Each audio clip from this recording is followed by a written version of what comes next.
Halo para pecinta anime, selamat datang di channel ini. Kali ini saya ingin membahas sebuah alur cerita dari anime yang berjudul Nurarisho no Mago. Tapi sebelum lanjut, alangkah baiknya klik dulu tombol subscribe di bawah supaya saya makin semangat membuat videonya. Anime ini bercerita tentang seorang anak bernama Riko, yaitu cucu dari Nurarisho, ketua generasi pertama klan Nura, yang merupakan klan Yukai atau siluman. Kakek dan anggota klan berharap Riko dapat menjadi ketua klan generasi ketiga setelah ayahnya. Namun Riko tidak ingin menjadi ketua pewaris dan ingin hidup seperti manusia biasa, dengan alasan dia hanya mewarisi seperempat darah siluman. Dan pada suatu malam Riko diajak Kitsugu bersama teman-temannya dari kelompok investigasi paranormal untuk berburu siluman di bangunan sekolah tua. Tak beberapa menjelajah, mereka secara tidak sengaja menemukan siluman liar dan kabur karena ketakutan. Lalu Riko yang tertinggal terlihat akan berubah wujud saat akan diserang siluman itu. Namun anggota klannya Surara dan Otaba muncul tiba-tiba menolongnya. Besoknya Jen, salah satu anggota lama klan Nura, berkunjung ke rumah paman Jen. Jen adalah teman bermain Riko sewaktu kecil. Dia datang untuk menemui Riko untuk berbicara tentang harapannya pada Riko sebagai ketua generasi ketiga klan Nura. Namun Riko bilang padanya kalau dia tidak ingin mewarisi jabatan dengan alasan dia hanyalah manusia. Mendengar perkataan itu, Jen jadi marah dan membentaknya. Kemudian di saat perjalanan pulang dari klan Nura, Jen diserang oleh anak buahnya sendiri, yaitu Hebidayo. Dia melakukannya karena disuruh praksi yang menolak Riko sebagai pewaris. Dan praksi itu tahu kalau Jen pasti akan memihak Riko. Tapi untung saja Riko datang dan menolongnya. Lalu Riko berubah ke wujud silumannya dan mengalahkan Hebidayo. Setelah itu Jen meminta Riko agar secara resmi menjadi saudaranya dengan menggunakan sumpah cawan atau sake yang disebut Sakasuki, supaya bisa mengabdi kesetiaannya pada Riko. Besoknya di sekolah kelas Riko kedatangan murid pindahan bernama Keiken Yura. Setelah jam pelajaran, Riko menyadari ternyata Yura tahu banyak tentang siluman. Karena mendengar rumor kalau rumah Riko berhantu, Yura dan kelompok investigasi paranormal datang berkunjung ke rumah Riko. Setelah tak beberapa mereka menjelajahi rumah Riko, muncul seekor tikus yang kemudian kabur.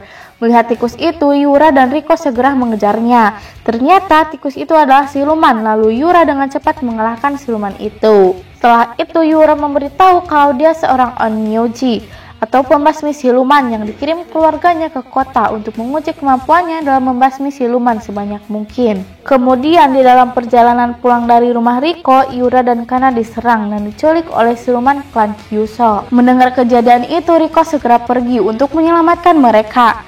Tetapi sesampainya di markas klan Kyuso, ketua klan mereka menuntut Riko mengundurkan diri sebagai pewaris klan jika ingin Yura dan Kana dibebaskan. Riko pun pulang dengan kebingungan, tidak tahu harus apa. Dalam perjalanan pulangnya, Riko bertemu dengan ketua klan Bakeneko, yaitu Ryota Neko, yang terluka karena dikejar klan Kyuso. Di rumah klan Nura, Ryota merasa bertanggung jawab karena permasalahannya terjadi itu berada di daerah klannya, dan mencoba pergi untuk menyelesaikannya walaupun tubuhnya belum pulih. Melihat hal itu membuat kepribadian siluman Riko muncul dan membawa anggota klannya untuk menyerang klan Kyuso. Tak beberapa lama dalam pertarungan antar klan, Riko dengan mudah mengalahkan ketua klan mereka dan menyelamatkan Yura dan Kana.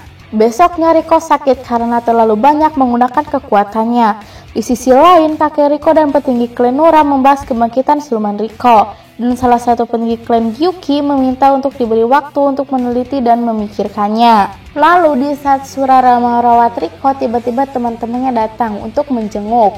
Melihat Surara merawat Riko, Kana sepertinya cemburu. Kemudian Yasugu tiba-tiba mengajak mereka pergi ke gunung Umerakuen untuk mencari siluman. Setelah sembuh, Riko dan teman-temannya pergi ke gunung Umerakuen. Di sana mereka bertemu dengan Profesor Adashibara, seorang penulis dan peneliti siluman. Dari percakapan mereka dan Adashibara, Riko menyadari bahwa Gunung Umerakuen dulunya bernama Nejireme, yang merupakan wilayah Gyuki yang salah satu peninggi klannya, dan salah satu praksi yang menentang pewarisan ketua klan padanya. Ternyata Adashibara dikendalikan oleh siluman yang merupakan bawahan Gyuki. dan menyuruh mereka menginap di penginapan yang berada di gunung. Malamnya di penginapan, Riko dan Surara diajak Tetsugu mencari siluman di hutan. Di sana mereka diawasi oleh Gojomaru yang mengingat kalau dia dan Mejomaru diperintah oleh Gyuki untuk membunuh Riko. Di tempat lain, Mejomaru dan anak buahnya menyerang teman-teman Riko yang berada di pemandian air panas penginapan. Tapi untung saja di sana ada Yura yang melindungi mereka. Lalu di hutan Surara tiba-tiba diserang oleh Gojomaru dan hampir terbunuh. Namun untungnya Riko muncul dan menyelamatkannya. Di saat Yura sibuk bertarung dan melindungi teman-temannya, muncul 3 siluman lain yang memperkenalkan diri mereka sebagai 3 Karasu dan mengalahkan Mejomaru dan anak buahnya dengan mudah. Lalu membawa Mejomaru pergi untuk diinterogasi. Kembali ke Riko yang sibuk bertarung dengan Gojomaru. Di saat dia terdesak, kekuatan silumannya muncul dan dengan mudahnya mengalahkan Gojomaru. Lalu Kana yang sedang mencari Riko bertemu dengannya di dalam wujud siluman dan meminta Kana untuk merawat Surara yang terluka parah lalu pergi. Kemudian Riko muncul di belakang Gyuki dan menanyakan apa yang dia pikirkan. Riko kembali bertanya kepada Gyuki kenapa ingin membunuhnya. Gyuki menjawab karena di saat Riko dalam wujud manusia tidak mengingat apa yang terjadi dalam wujud siluman, dan begitupun sebaliknya. Sehingga Gyuki ingin memastikan apakah Riko orang yang berbeda saat siang dan malam, dan mereka pun mulai bertarung. Kemudian di saat mereka saling mengeluarkan pedang, muncul kelas balik Gyuki, di mana Gyuki saat menjadi manusia dia dikenal sebagai Ume Wakamaru, seorang anak bangsawan. Ketika ayahnya meninggal dalam perang, Ume Wakamaru masuk ke biara dan berlatih untuk melindungi ibunya. Beberapa tahun kemudian dia mendapat kabar kalau ibunya jatuh sakit dan segera pergi untuk menemui ibunya. Namun di perjalanan dia ditipu oleh 2 orang wanita dan menjebaknya ke tempat siluman yang bernama Gyuki. Saat berhadapan, Gyuki menunjukkan mayat ibunya yang telah dia makamkan. Melihat hal itu, Ume Wakamaru menjadi gila dan mengalahkan Gyuki. Karena kejadian itu dia pun menjadi siluman.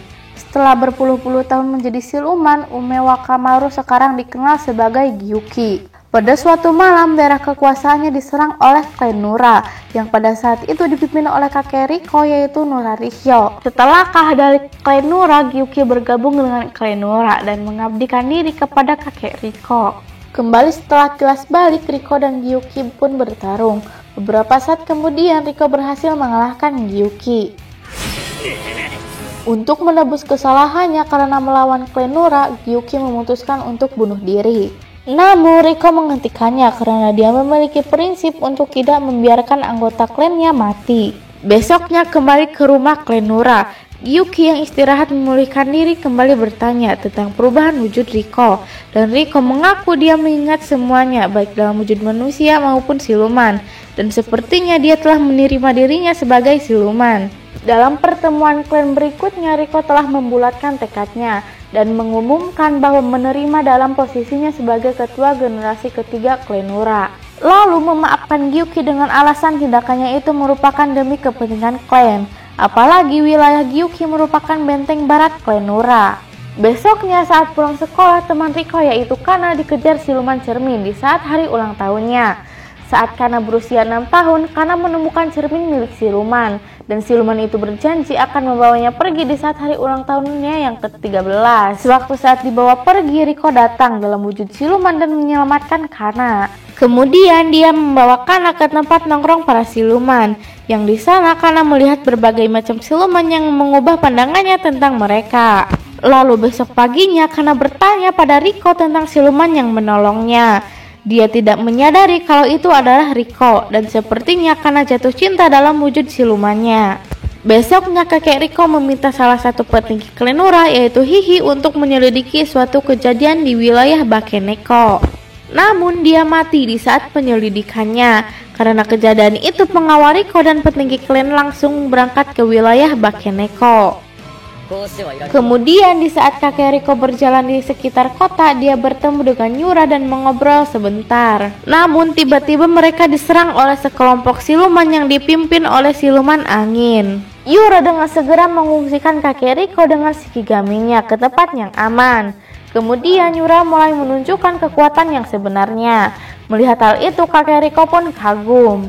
Di saat Yura lengah, dia diserang oleh siluman angin dari belakang dan didorong mundur untuk bertahan. Kemudian siluman angin mendatangi kakek Riko dan mengaku kalau dialah yang membunuh Hihi, petinggi klan Nura. Lalu mereka berdua mulai bertarung, namun siluman angin dengan mudah dikalahkan oleh kakek Riko.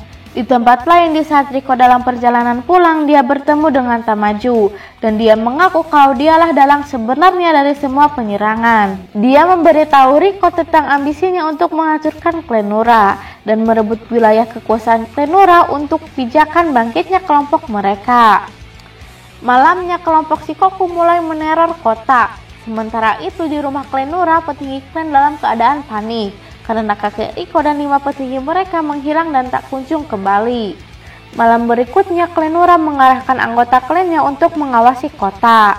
Kemudian di saat Yura dan Kana berjalan di taman, mereka diserang siluman dari kelompok Shikoku dan klan Nura mengejar siluman itu. Tanpa diketahui itu adalah sebuah jebakan untuk menyerang rumah klan Nura. Di sisi lain, Riko mengadakan rapat dengan para petinggi klan untuk membuat rencana. Namun rapat mereka terganggu karena teriakan anggota klan yang mati terbunuh.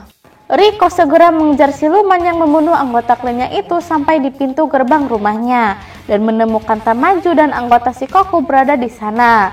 Dan cerita ini pun bersambung di sini.